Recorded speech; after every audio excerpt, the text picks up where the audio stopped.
Who what a hectic day. কালকে মোটামুটি সারা রাত জাগা, সকালবেলা বাহুবলী এবং এখন দেখে এলাম বাংলা সিনেমা শ্রী দুর্গা, যেখানে লিড রোলটা প্লে করছে অপরাজিত আঢ্য। কেমন হলো সিনেমাটা সেটা নিয়ে কথা বলবো এই ভিডিওতে। এটা আপনি বলতে পারেন হোস্টেজ থ্রিলার বা সার্ভাইভাল থ্রিলার একটা সিনেমা। এবার আমি রিভিউতে আসার আগে প্রথমেই না মেকারসদের একটা ধন্যবাদ জানাতে চাই এই চেষ্টাটার জন্য। এরকম ধরনের সিনেমা বাংলাতে সচরাচর আমরা হতে দেখি না। চার দেওয়াল থেকে বেরিয়ে তারা যে কিছু করার চেষ্টা করেছে তাদের সীমিত বাজেটের মধ্যে, তার জন্য তাদের ধন্যবাদ জানাতে হয়। এইবার যদি আসি সিনেমা রিভিউতে, যে এই সিনেমাটা কেমন হলো, যদি আপনি সিনেমার দিক থেকে এই সিনেমাটাকে বিচার করেন তাহলে এই সিনেমাটা কি ভালো সিনেমা নাকি এই সিনেমাটা ভালো হয়নি। এবার তার আগের গল্পটা আমি আপনাদেরকে একটুখানি বলে দিই। এখানে দেখানো হচ্ছে একটা রাতের গল্প, যেখানে একদিন চারজন টেররিস্ট একটা বড় বাড়িতে আশ্রয় নেয় পুলিশদের থেকে পালিয়ে। সেই বাড়িতে আছে একজন বউ, একজন প্যারালাইজড হাজবেন্ড, তার সঙ্গে আছে একজন বয়স্ক শাশুড়ি এবং এক মেয়ে। এবং এই যে টেররিস্ট, তাদের এইটা খুব সেফ প্লেস বলে মনে হয় যে তিনজন মহিলা, তার মধ্যে একজন পুরুষ আছে যিনি প্যারালাইজ, তো কে আমাদের কি করবে। একটা রাতের মধ্যে তাদের ভাবনা কি করে বদলে যাচ্ছে, এই নিয়েই এই গোটা সিনেমাটা। এবার যদি পজিটিভ দিক আর নেগেটিভ দিক নিয়ে কথা বলি, দেখুন কিছু পজিটিভ দিক তো অবশ্যই আছে, বেশ কিছু নেগেটিভ দিকও আছে। প্রথমত এখানে যে জিনিসটা ভালো, সেই জিনিসটা এখানে না যে লোকেশনটা শুট করা হয়েছে সেই লোকেশনটা ভালো, লোকেশনটার সঙ্গে থিমটা যায়।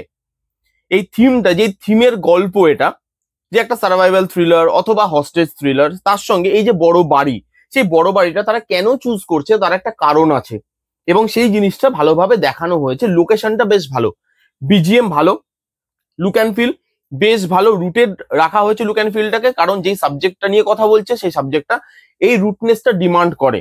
একটাই গান আছে লাস্টে, সেই গানটা ভালো, ক্লাইম্যাক্সটা বেশ ভালোভাবে শুট করা, ভালোভাবে ডিজাইন করা, ক্লাইম্যাক্সটা আপনার দেখতে বেশ ভালো লাগবে। তার সঙ্গে এখানে এই যে মেসেজটা, যারা এখনো ভাবে যে মেয়েরা কিছু করতে পারে না, মেয়েরা খুব দুর্বল, তাদের ভাবনা এই মেসেজটার মাধ্যমে বা সিনেমাটার মাধ্যমে মেকার্সরা পরিষ্কার করে দিতে চাইছে যে আপনাদের ভাবনাটা এখনো কতটা ভুল। সেই জিনিসটা ভালো। সিনেমাটার মধ্যে একটা পেস আছে, সিনেমাটা আননেসেসারি কোথাও টাইম নষ্ট করে না, কোথাও আননেসেসারি গান, কোথাও আননেসেসারি মোমেন্ট ক্রিয়েট করার জন্য সিনেমাটা কোথাও টাইম ওয়েস্ট করে না। সিনেমাটা ওয়ান গোতে আপনি দেখতে পারবেন, সিনেমাটার একটা পেসটা সিনেমাটা বজায় রাখতে পারে। এবং এখানে পারফরমেন্সেস ভালো, একজনের পারফরমেন্স ছাড়া, যেটা আমি আসছি নেগেটিভ দিকে, এখানে বাকিদের পারফরমেন্স ভালো। সেটা অপরাজিত আঢ্য থেকে শুরু করে তার শাশুড়ি মায়ের রোলে যিনি প্লে করেছেন তিনি, হাজবেন্ডের রোলে যিনি প্লে করেছেন, এই যে চারজন টেররিস্ট তাদের যে পারফরমেন্স, সেই পারফরমেন্সটা ভালো, খারাপ নয়। এই ছিল মোটামুটি পজিটিভ দিক। এবার যদি আমি সিনেমাটার নেগেটিভ দিকে আসি, দেখুন কিছু জিনিস যদি এই সিনেমাটার মধ্যে ভালো হতো, যে জিনিসগুলো নিয়ে আমি এখন কথা বলবো সেই জিনিসগুলো যদি ভালো হতো তাহলে সিনেমাটা একটা আউটস্ট্যান্ডিং সিনেমা হতো। কিন্তু এই কিছু জিনিসের জন্য সিনেমাটা আউটস্ট্যান্ডিং সিনেমা হয় না, কারণ এখানে যে লুপহোলস গুলো আছে সেগুলো ছোট ছোট নয়, বেশ বড় বড় লুপহোলস। এরকম ধরনের সিনেমা আপনি যদি আগে দেখে থাকেন, দেখবেন নির্জার মতো সিনেমা অথবা এরকম ধরনের যে সিনেমাগুলো, সেই সিনেমাগুলোতে আপনি দেখবেন যে টেনশনটা খুব important, edge of the seat মোমেন্টটা ইম্পর্টেন্ট। ওই যে চারটে টেররিস্ট আসছে, সেখানে তাদেরকে যাতে লোকে দেখে ভয় পায়, সেই যে আর্জেন্সিটা, সেই আর্জেন্সিটা ফিল হওয়াটা দরকার এরকম ধরনের সিনেমাতে। বাট এখানে সেটা ফিল হয় না। চারজন টেররিস্ট আসছে এবং তাদের কাছে না জিনিসটা খুব সিম্পল বলে মনে হচ্ছে তারা শুটিং করছে। বাড়ির যেই মানে মেম্বাররা আছে তাদের বিহেভিয়ার, এখানে যে টেররিস্ট গুলো আছে তাদের বিহেভিয়ার না খুব নর্মাল।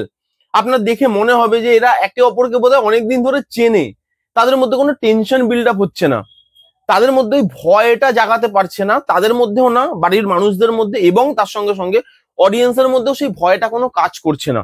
আপনার দেখে মনে হবে লাস্টের দিকে খুব মিলে গেল সিনেমাটা, শেষ করতে হবে, খাপে খাপ বসে গেল। কিছু অস্বাভাবিক জিনিস যেগুলো আপনাকে সিনেমাটিক লিবার্টি হিসাবে মেনে নিতে হবে, যেরকম একটা পুলিশের জায়গা আছে, পুলিশের জায়গাটা এত চাইল্ডিশ এবং এত বাজে লাগে দেখতে। আপনার মনে হবে ভাই এইটা কি ধরনের একটা সিনের আপনি বিল্ড করছেন, এটা কি ধরনের বিল্ড আপ, আপনি কিভাবে স্টেজ করতে পারেন এরকম ধরনের সিন। সেখানে কোনো টেনশনের moment, edge of the seat moment কোনো ওয়ার্কই করছে না। এখানে অপরাজিত আঢ্য যিনি মেয়ের রোলটা প্লে করেছেন, তার পারফরমেন্স খুবই বাজে। কোনো জায়গায় যদি ভালো হতো সেটাকে আমি ভালো পারফরমেন্স হিসেবে রাখতাম হয়তো, কিন্তু কোনো জায়গাতেই তার পারফরমেন্স আপনার চোখে লাগবে না। কথা বলছে, মনে হচ্ছে যে আদো আদো কথা, সেই কথার মধ্যে কোনো ভয় নেই, সেই কথার মধ্যে কোনো টেনশন নেই, সেখানে ডায়লগ ডেলিভারি করছে, বাকিদের পারফরমেন্স ভালো, বাট তার পারফরমেন্সটা কোথাও গিয়ে আমার সব থেকে নিচু বলে মনে হয়েছে। তার পারফরমেন্স আমার জন্য ওয়ার্ক করেনি।